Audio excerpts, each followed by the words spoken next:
దేవుని నామానికి వందనాలు. డాక్టర్ తెరెసా పాల్ గారు రాసిన శాశ్వత సత్యము పుస్తకము నుండి మీరు వింటూ ఉన్నారు. బాలుడైన యేసు మందిరములో కనబడుట. బాలుడైన యేసు 12 సంవత్సరముల వయసులో వాడుక చొప్పున పండుగను ఆచరించుటకు తల్లిదండ్రులతో కలిసి యెరూషలేము వెళ్ళారు. పండుగ దినములు ముగిసిన తరువాత బాలుడైన యేసు యెరూషలేములో నిలిచిపోయెను.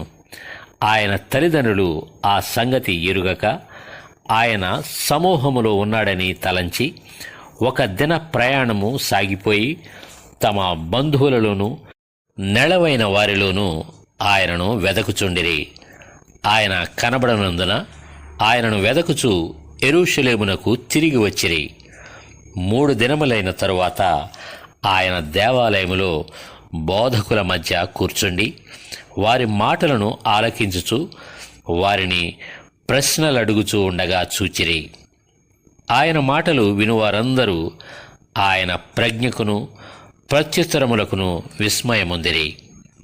ఆయన తల్లిదండ్రులు ఆయనను చూచి మిక్కిలి ఆశ్చర్యపడిరి. ఆయన తల్లి, కుమారుడా, మమ్మును ఎందుకు ఇలాగు చేసితివి? ఇదిగో నీ తండ్రియు నేనును దుఃఖపడుచు నిన్ను వెదకుచుంటిమని ఆయనతో చెప్పగా, ఆయన, మీరేలా నన్ను వెదకుచుంటిరి?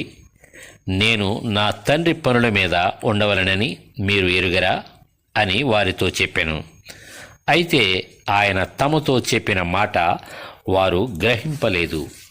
అంతటా ఆయన వారితో కూడా బయలుదేరి నజరేతునకు వచ్చి వారికి లోబడియుండెను.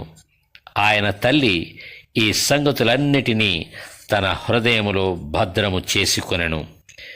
యేసు జ్ఞానమందును వయస్సునందును దేవుని దయయందును మనుష్యుల దయయందును వర్ధిల్లుచుండెను.